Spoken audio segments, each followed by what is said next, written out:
Bonjour et bienvenue sur Balance ton fleu, le podcast de référence qui vous fait découvrir la pluralité du monde du français langue étrangère. Nous sommes Lisa et Zoé, toutes les deux passionnées de FLE et de sociolinguistique. Nous vous invitons à découvrir les différentes facettes de ce domaine à la fois singulier et pluriel. Découvrez les coulisses du podcast sur Instagram. Suivez notre actualité sur LinkedIn. Retrouvez du contenu exclusif via notre newsletter, le lien se trouve en barre d'infos. Et pour soutenir le podcast, n'hésitez pas à nous suivre et à nous mettre 5 étoiles sur Apple Podcast ou sur Spotify. Bonne écoute!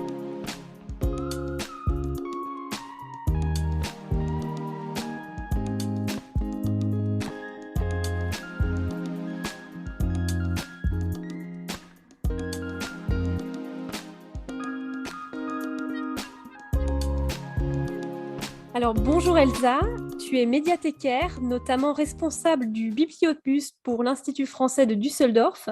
Tu as été prof de FLE, lectrice France Mobile et même assistante de langue. Est-ce que j'ai oublié quelque chose ? Bonjour Zoé, merci de m'inviter aujourd'hui. Je suis ravie et je pense que tu n'as rien oublié. Il me semble, c'est bien ça. Un petit peu une petite vue sur mon cursus. Alors, nous sommes là pour parler du Bibliobus, mais avant d'entrer dans le vif du sujet, j'aimerais te parler d'un livre dont le titre a été traduit par La charmante librairie des jours heureux. Est-ce que tu connais ? Oui. Alors, je vais juste lire le résumé pour nos auditrices et nos auditeurs, et après ma question, ce sera « Est-ce que c'est toi ?»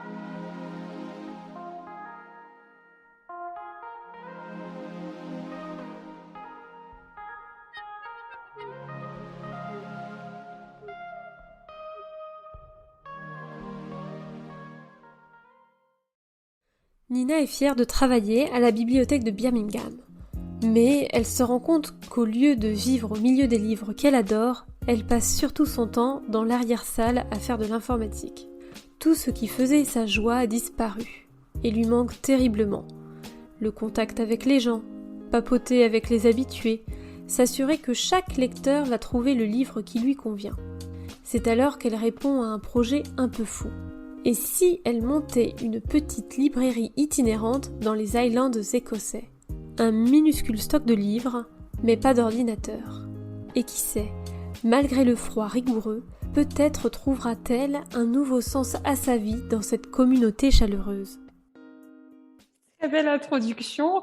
Alors, on pourrait dire que ça y ressemble, en effet. C'est une bonne introduction, mais malheureusement, l'idée ne vient pas de moi. J'aurais bien aimé que l'idée du Bibliobus vienne de moi, mais il existait bien avant moi. Et depuis des années d'ailleurs.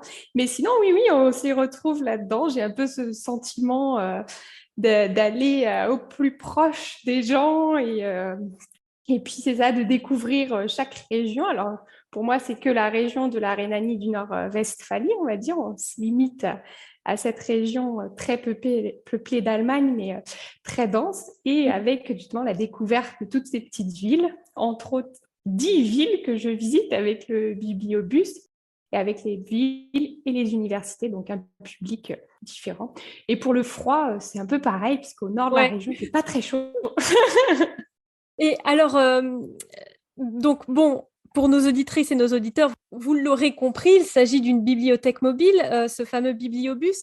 Et alors, tu viens de nous dire que tu navigues entre les villes, 10 villes, tu as dit. Alors, est-ce que tu peux nous en dire un peu plus de quelle ville il s'agit, comment ça se passe, etc.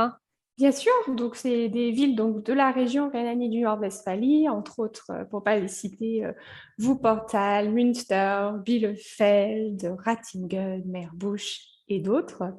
Et donc chaque mois, je me déplace dans ces villes à jour régulier, et les personnes retrouvent le Bibliobus soit sur la place de la ville, soit devant l'université ou devant la bibliothèque municipale. Donc toujours un choix d'emplacement privilégié. D'accord. Et une question un peu spontanée, est-ce que le Covid a affecté la tournée de Bibliobus dans le sens positif ou le sens négatif ? Très bonne question parce que justement, ça a été pour nous un petit peu le test, mais en fait, eh ben non, au contraire, c'était hyper positif pour nous parce que notre bibliothèque à Düsseldorf était fermée, mais le Mhm. Bibliobus a toujours fonctionné parce que nous fonctionnons déjà avec ce système de click and collect. On réservait leurs médias en livres et je les apportais. Donc en fait, ça n'avait pas énormément changé et au contraire, on a gagné en public avec justement maintenant un public de personnes qui télétravaillent et qui sont dans leur ville et qui viennent à leur pause chercher le bus. Donc, non, c'était très bien. Ok, bon bah écoute, tu viens de nous parler du public, donc je vais enchaîner tout à fait naturellement. C'est qui ce public justement? Et ben, c'est un public très varié, mais un public quand même à plus de 80% germanophone. Alors après, on va dire germanophone, mais francophile, très francophile, et avec quand même des familles françaises. Et sinon, c'est très, très large. Ça, c'est vrai qu'on touche un très grand public parce qu'on a des étudiants aux personnes retraitées et c'est large, et travailleurs. Donc, Et c'est des gens fidèles en général il y a les fidèles. Mhm. Exactement, les fidèles qui reviennent. Pour certaines villes, c'est des villes où les personnes n'ont pas d'autres chances d'avoir des médias en français, donc c'est vraiment leur point de rendez-vous chaque mois, très attendu. D'autres petites villes qui sont plus proches, où les gens font aussi la navette avec l'Institut français. Mhm. Et sinon, c'est beaucoup de curieux, beaucoup de personnes qui passent comme ça pour avoir tout un tas d'informations allant du quel est votre livre préféré, qu'est-ce que vous faites ici, est-ce que vous vendez des macarons? Non. Mais Effectivement, oui. Ok. Alors, parmi ces gens qui empruntent, c'est quoi leur but en fait? Pourquoi ils viennent au bibliobus? Pour le plaisir de lire, pour apprendre le français, les deux, d'autres raisons? exactement, c'est ça qui m'intéresse beaucoup, en fait, hein, dans ce concept du bus. C'est vraiment la rencontre de ce public avec toujours des histoires de comment ils sont arrivés au français. Alors, on va prendre le plus simple, il y a la famille française ou la famille binationale. Là, c'est avoir des médias soit pour les enfants, soit pour eux-mêmes. Mais après, on a donc tout un public soit d'apprenants, donc allant de l'étudiant ou de la personne lambda qui apprend le français. Donc, vraiment, là, dans l'optique d'améliorer ou de commencer le français. Il y en a aussi qui ont eu appris le français, qui ont appris avant à l'école, autre, donc pour un peu améliorer, rafraîchir leur français. Et ensuite, on a aussi ceux qui se disent, bah tiens, c'est sympa, Ah pourquoi oui. pas essayer? Et alors, quel type de médias? J'imagine que c'est surtout des romans, mais est-ce qu'il y a aussi des DVD, des livres de photos? Donc, pour replacer, nous, donc, la bibliothèque, on a un fonds donc, de médias français et Mhm. aucune traduction, hein. Donc, ce sont tous des médias français ou francophones. Et ensuite, un grand, bien sûr, rayon de FLE, donc de français langue étrangère pour les apprenants. Ça, il y a, dans le bus, il y en a beaucoup avec aussi ce qu'on appelle les lectures faciles, qui Mhm. sont aussi beaucoup empruntées. Les romans, le bibliobus a 2000 médias, donc c'est pas énorme, mais c'est quand même un choix. Mais ça permet je me suis concentrée, c'est mon choix, hein, les médias dans le bus, sur les médias, on va dire, des romans contemporains. On ne va D'accord. pas avoir des classiques parce que ça, souvent, ils peuvent les retrouver dans les bibliothèques municipales, mais Mhm. justement, accès à cette littérature contemporaine, actuelle française, qu'ils peuvent découvrir là. Les bandes dessinées, ça marche bien. Les Oui. livres pour enfants, bien sûr. Et aussi, quand même, les DVD, ça reste très emprunté, justement, pour des personnes qui apprennent la langue. C'est toujours un bon média. Oui, c'est vrai qu'on a Netflix maintenant, mais les DVD qu'on achète en Allemagne, il n'y a pas forcément la version française de sous-titres. Mais c'est ça, ça paraîtrait souvent le première approche, c'est pourquoi autant de films? Et en fait, non, c'est hyper emprunté parce que, en effet, on a différentes plateformes qui nous donnent accès à énormément de choses, mais faut-il aussi savoir quoi chercher? Oui. Dans une langue étrangère, si on n'a aucune idée de quel film chercher, si on n'a rien, c'est très difficile, hein. Donc là, au moins, ils ont accès avec aussi des conseils sur bah, je commence le français, qu'est-ce que je peux regarder comme film avec des sous-titres et ça marche. Et au niveau des thématiques abordées dans tous ces médias, est-ce que tu observes des tendances ou est-ce que les gens sont plutôt intéressés par l'heroic fantasy, plutôt par des romans plutôt réalistes ou alors il y a vraiment pour tous les goûts et toutes les couleurs On va dire malheureusement, on ne peut pas avoir pour tous les goûts, pour toutes les couleurs, donc c'est un peu dépendant de notre choix, hein, c'est sûr, les thématiques. Mais après, Non, c'est ce qui est aussi sympa, c'est qu'il y a toute demande. Après, il y a toujours voilà, le lecteur qui vient en disant je veux la nouveauté. Donc voilà, la nouveauté, c'est souvent même le livre d'il y a 6 mois, c'est quand même une nouveauté pour eux, donc ça marche, mais c'est un peu ça. Mais après, il y a quand même, on remarque quand même beaucoup les livres qui ont été traduits en allemand. Donc les gens demandent ces auteurs-là ou autres, Mhm. bien sûr. Mais sinon, non, ce que je trouve toujours sympa, c'est qu'ils sont toujours, et c'est là où on se dit, tout ne peut pas être automatisé ou digital. Ils ont besoin, surtout quand on apprend une langue, du conseil, en fait. Et souvent, c'est ça, c'est en disant, bon, bah, je commence le français, j'ai un petit niveau A2, mais est-ce que je pourrais lire quand même un livre? Et voilà. Et ainsi de suite, ça motive. Et justement, qu'est-ce que tu leur recommandes ou qu'est-ce que tu aimes recommander comme titre? Donc ça, c'est vrai que ça m'a beaucoup servi d'être assistante de langue au début, puis France Mobile et ensuite professeur de FLE et en faisant aussi les examens du DELF pour pouvoir conseiller sur ça et d'avoir une idée un peu du niveau des personnes assez rapidement. Et c'est vrai que j'essaye quand même au plus de... Alors, on a tous les petits livres spéciaux apprenants, hein, on va dire, de lecture facile ou autre, qui sont bien parce qu'il y a souvent un petit peu de vocabulaire, d'aide ou autre. Mais souvent, je leur montre que quand même, ils peuvent aller directement vers une bande dessinée, par exemple. Ils peuvent aller vers un album jeunesse, ça marche. Ils peuvent aller vers un roman ado ou même un roman normal, entre guillemets, tout Mhm. court.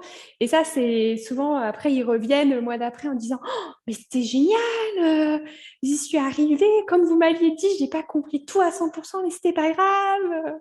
Alors, Donc ça, tu c'est leur chouette. parles en français aussi aux Allemands dans le bus? Oui, alors fais-le, j'essaye. Après, je suis pas là pour mettre mal à l'aise ou autre, donc s'ils ne veulent pas. Après, quand même, faut reconnaître, je pense que je parle plus allemand dans le bus parce que beaucoup de gens n'osent pas non plus s'adresser à moi en français. Mais sinon, il y en a qui profitent de cette occasion et il y en a plein qui viennent et qui disent bah, c'est ma seule occasion de parler avec une Française, alors j'en Ça ne profite. m'étonne pas du tout, connaissant les Allemands, ça ne m'étonne pas du tout. Et alors, tu disais, et je l'ai dit aussi, que tu étais France Mobile.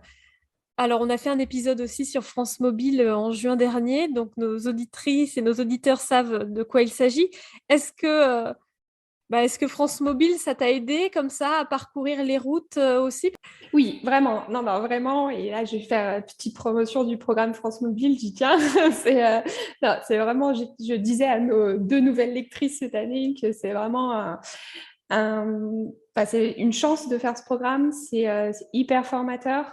Alors, du point de vue français langue étrangère, bien sûr, découverte d'un public, des écoles, tout ça, mais aussi sur l'autonomie. Parce qu'en Ouais. fait, c'est vraiment ce qui me sert maintenant, parce que le projet du bibliobus, je suis la seule à faire ça. Je suis donc médiathécaire et responsable du bibliobus. Donc, il y a le boulot de médiathécaire, ça c'est OK. Et après, il y a ce bibliobus où en fait, il faut gérer donc la tournée, il faut gérer le fond, il faut gérer la comptabilité propre du bus, il y a des frais liés au fonctionnement du bibliobus et ainsi de suite. Et ça, j'ai appris en étant France Mobile. Donc Bon. ça, c'est vrai que c'était une aide de connaître la région, parce que j'ai été France Mobile dans cette même région, donc ça aidait aussi. Et non, c'est ça. Et c'est une région en effet très dense et il faut compter avec un peu plus de temps que prévu. Ok. Alors, tu as été prof de FLE aussi. Et est-ce que tu proposais ou est-ce que tu proposes... T'es encore prof de FLE ou Non, c'est... D'accord. non, non. Et alors, à l'époque, du coup, est-ce que tu proposais des lectures à tes apprenants? Et si oui, comment? Oui, j'ai toujours une passion pour la lecture qui existait avant personnelle. Et j'ai toujours essayé de proposer à certains groupes de lire un livre ensemble. Et même, j'ai fait beaucoup de cours aussi pour enfants, qu'ils Mhm. soient francophones ou non francophones, et aussi pour intégrer cette lecture et autres. Et c'était, au début, des fois, les publics adultes étaient assez réticents en disant, non, non, tout un livre quand même. Et en fait, après, ça marche. Je prenais souvent, pour commencer, peut-être des petites nouvelles ou autres. Et ensuite, vers des romans. Et j'essayais un petit peu d'orienter vers des romans avec un petit peu de suspense, pas forcément policier, mais on a envie de connaître la suite, ça aide. Et la bande dessinée au roman graphique, ça, j'ai souvent travaillé avec, même si en Allemagne, c'est pas si connu que ça par le grand public, mais souvent, c'est apprécié. D'accord. Bah, ça me paraît bien. Et puis, bon, c'est vrai que la lecture, ça peut paraître une évidence pour un prof de FLE, mais moi, en l'occurrence, en tant que prof de FLE aussi à mes heures, je dois reconnaître que c'est pas par facilité que je fais de la lecture, clairement. Voilà, c'est tout un procédé qu'on doit s'approprier. C'est pas simple, hein, faut quand même le dire. Hein, c'est vraiment pas simple. Et ici, j'essaye de conseiller les professeurs qui viennent à la bibliothèque sur aussi, en leur montrant les livres et en leur disant cela, soit parce que j'ai testé moi-même, soit en leur donnant accès à d'autres livres auxquels ils n'auraient pas pensé et en leur montrant que non, ça peut être un vrai support. Ouais. Et ça peut être vraiment, vraiment bien et donner cette envie aux apprenants et montrer qu'en fait, ça montre, mine de rien, et on est tous comme ça, qu'on a progressé quoi, dans une Ouais. langue. Si on arrive à lire un livre, on se dit, waouh, quand même, c'est un texte original et tout, c'est bien. J'avais, quand je suis arrivée en Allemagne il y a 8 ans maintenant, et je parlais très peu allemand, j'avais acheté un roman à l'eau de rose, un peu débile, disons-le, mais justement pour m'entraîner à lire, et j'avais abandonné parce que j'y arrivais pas, alors que ce n'était pas censé être de la grande littérature. Et je l'ai relu il y a pas longtemps, et je me suis dit, waouh, je comprends tout sans Et chercher dans le ouais, dictionnaire. Et ça fait, oui, vraiment un marqueur, quoi, et c'est gratifiant, ça fait plaisir. exactement.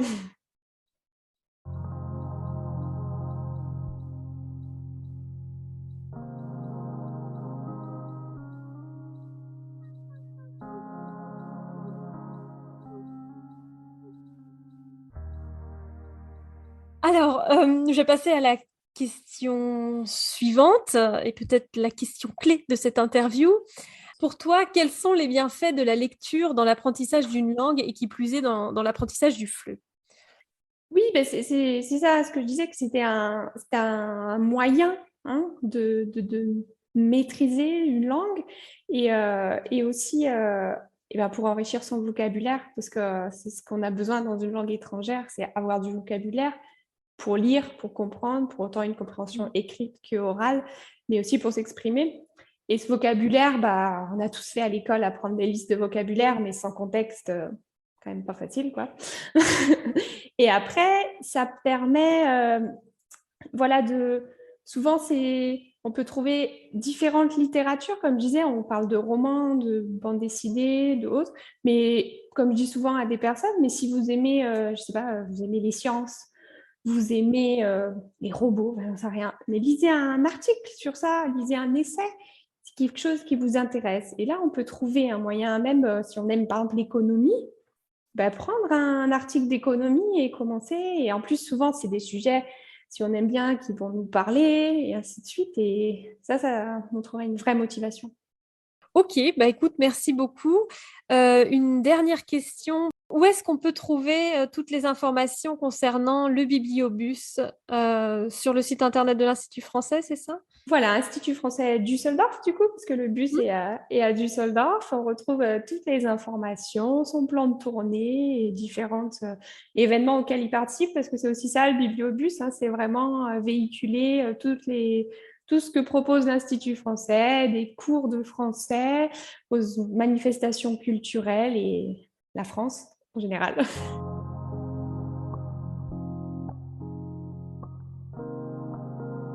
Vous venez d'écouter Balance ton FLE. Ce podcast a été produit et réalisé par Lisa Perdriel et Zoé Duval. Retrouvez des informations complémentaires et les ressources citées dans l'épisode sur notre site internet balancetonfleu.fr. La bande-son de cet épisode a été réalisée par Karma Instru et le montage par Aude Langlois. Pour ne rater aucun épisode, abonnez-vous sur votre plateforme de podcast préférée et suivez-nous sur nos réseaux sociaux. À bientôt.